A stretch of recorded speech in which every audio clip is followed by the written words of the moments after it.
तो हम इस वीडियो में पढ़ेंगे कि कार्बोहाइड्रेट्स क्या होते हैं। ठीक है, तो देखिए कार्बोहाइड्रेट्स ये क्या होते हैं। They are hydrates of water. ये क्या होते हैं, हाइड्रेट्स होते हैं किसके, वाटर्स के।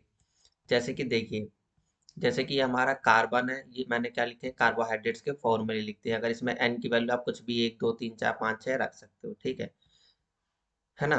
तो जैसे देखिए अगर हमने एन की वैल्यू क्या करी, 6 रखी है, तो देखिए क्या बनेगा, C6H2O, और ये बाहर 6 है ना। अगर इसको हम 6 को अगर सोल्व कर दें, मतलब इससे मल्टीप्लाई कर दें, ब्रैकेट सोल्व करें, तो देखिए ये हमारा ग्लूकोज बन जाता है। ठीक है, तो ये भी क्या है, कि कार्बोहाइड्रेट्स। तो देखिए ये क्या हाइड्रेट्स है ऑफ वाटर। वाटर के देखिए इसमें 6 मॉलिक्यूल्स है, ये देखिए है ना, क्या है, वाटर के 6 मॉलिक्यूल्स।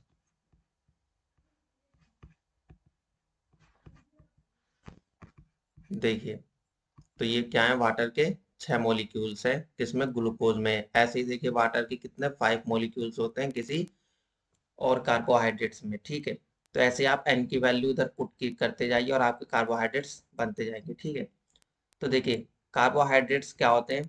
देखिए कार्बोहाइड्रेट्स आर पॉलीहाइड्रोक्सी। पॉली मतलब बहुत सारे, मतलब मैनी, और हाइड्रोक्सी मतलब OH ग्रुप, और एल्डिहाइड ग्रुप, और कीटोन ग्रुप। ठीक है, जैसे कि हमने देखिए ग्लूकोज का स्ट्रक्चर बनाया है, यहाँ पे देखिए ग्लूकोज और फ्रक्टोज। तो देखिए पॉली हाइड्रोक्सी, पॉली का मतलब बहुत सारे, है ना, तो बहुत सारे, हाइड्रोक्सी का मतलब OH ग्रुप। तो देखिए इसमें OH ग्रुप कितने हैं, अल्कोहल ग्रुप कितने हैं, ये देखिए OH 2, ये देखिए 3, ये देखिए 4, ये देखिए 5। तो देखिए बहुत सारे क्या है, इसमें हाइड्रोक्सी ग्रुप है। और साथ में या तो एल्डिहाइड ग्रुप होना चाहिए, ये देखिए या तो एल्डिहाइड ग्रुप होना चाहिए, या फिर कीटोन ग्रुप होना चाहिए। तो देखिए इसमें एल्डिहाइड ग्रुप ये रहा लगा हुआ है, देखिए। तो क्या ये भी एक कार्बोहाइड्रेट है, कौन सा, ग्लूकोज। तो ग्लूकोज में क्या है, कार्बोहाइड्रेट लगा हुआ है। ऐसे देखिए फ्रक्टोज में, तो देखिए फ्रक्टोज में भी देखिए बहुत सारे हाइड्रोक्सी ग्रुप लगे हुए हैं, है ना। और ऐसे देखिए क्या है, इसमें एल्डिहाइड ना लग के देखिए या तो कीटोन होना चाहिए या तो एल्डिहाइड होना चाहिए। तो देखिए इसमें क्या है, कीटोनिक ग्रुप लगा हुआ है, ये देखिए। ठीक है, तो ये भी क्या है, कि कार्बोहाइड्रेट है हमारा। ठीक है, अब देखिए कार्बोहाइड्रेट को 3 टाइप्स में बांटा गया है। पहला देखिए क्या है हमारा, मोनोसैकेराइड, दूसरा ओलिगोसैकेराइड, और तीसरा पॉलीसैकेराइड। अब देखिए पहले मोनोसैकेराइड क्या होते हैं। देखिए मोनोसैकेराइड क्या होते हैं, ये क्या होते हैं, सिंपल कार्बोहाइड्रेट होते हैं, मतलब सबसे छोटे, सिंपल, है ना, या फिर शुगर भी कह सकते हो आप, ये देखिए शुगर भी कह सकते हो आप, है ना, सिंपल कार्बोहाइड्रेट या सिंपल शुगर, मोनोसैकेराइड्स को आप कह सकते हैं। और देखिए they can not be hydrolysed, ये ना हाइड्रोलाइज्ड नहीं होते, मतलब इनको और छोटे टुकड़ों में नहीं तोड़ा जा सकता। ये सबसे छोटी यूनिट होती है किसी भी कार्बोहाइड्रेट की, है ना। कार्बोहाइड्रेट में सबसे छोटी यूनिट होती है मोनोसैकेराइड। और ये देखिए ये डिपेंड करता है किस पे, number of carbons in monosaccharide. Monosaccharide में कितने कार्बन्स है, ये उसके ऊपर डिपेंड करता है। जैसे मैंने यहाँ पे कुछ कॉमन नेम रखे हैं। अगर कोई भी, मैंने मोनोसैकेराइड दे दिया आपको का, है ना, और उसमें आपको 3 कार्बन दिख गए, तो हम उसे ट्राइओस बोलेंगे या फिर ट्राइओस शुगर। ऐसे अगर उसमें आपको 4 कार्बन दिख गए, तो उसे टेट्रोस बोलेंगे या टेट्रोस शुगर। ठीक है, अगर 5 दिख गए, तो उसे बोलेंगे हम पेंटोस या पेंटोस शुगर।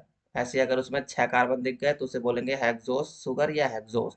जैसे कि इसमें देखिए कितने कार्बन है, तो यहाँ पे देखिए ये जैसे ग्लूकोज में आपको पता है ये 6 कार्बन होते हैं, है ना। देखिए यहाँ पे हमने ग्लूकोज में लिखा है कि इसमें 6 कार्बन है, तो है ना, तो ग्लूकोज क्या होता है, हेक्सोस शुगर होता है, उसे हम हेक्सोस शुगर भी बोल सकते हैं। ठीक है, ये पहला कार्बन, यहाँ पे दूसरा, यहाँ पे तीसरा, है ना, यहाँ पे फोर्थ, यहाँ पे फिफ्थ, देन ये सिक्स्थ। ठीक है, तो ये हेक्सोस शुगर है। तो देखो मोनोसैकेराइड्स आप समझ गए क्या होते हैं। ठीक है, और इसके एग्जांपल भी जैसे ग्लूकोज हो गया और फ्रक्टोज, ये इसी में आते हैं मोनोसैकेराइड में। अब देखो ओलिगोसैकेराइड क्या होते हैं। अब देखिए जब 2 से लेकर के 9 तक मोनोसैकेराइड क्या करते हैं, कंबाइन करते हैं by glycosidic bond. Glycosidic bond के थ्रू क्या करते हैं, वो कंबाइन करते हैं, है ना, ग्लाइकोसाइडिक बॉन्ड के थ्रू, और फॉर्म करते हैं ओलिगोसैकेराइड। जैसे कि देखिए हमारा ये एक मोनोसैकेराइड, ये दूसरा मोनोसैकेराइड, ये दोनों देखिए आपस में ये ग्लाइकोसाइडिक बॉन्ड के थ्रू क्या कर रहे हैं, जुड़े हैं।